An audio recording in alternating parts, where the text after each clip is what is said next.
Oi, eu sou Denise, sejam bem-vindos à Escola de Arte Floral A Montanhesa Design. Nesta série que vamos ensinar a você, teremos os fundamentos básicos para você se tornar um grande artista. Talvez possa parecer que isso seja muito complicado, mas acreditamos que cada um de vocês pode se tornar um grande artista. Basta prática e alguns conhecimentos básicos de design e o manuseio correto dos materiais. Quando você tiver esse conceito, poderá criar o seu próprio estilo e gênero. A arte está em tudo que observamos. A natureza é o melhor e mais notável modelo para a criação. Basta apenas um pouco de observação e emoção. Soltar a sua imaginação. Todos temos a arte dentro de cada um de nós.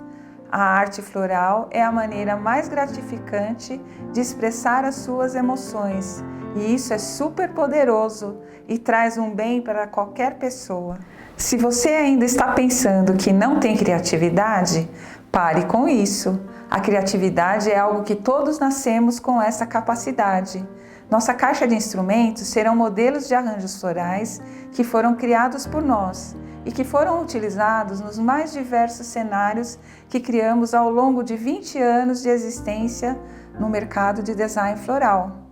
Serão modelos de arranjos florais e cenários ricos em detalhes, com cores e imagens para ajudar você a despertar o seu talento artístico. Só precisamos aprender como usar estes modelos, que serão nossas ferramentas de aprendizado.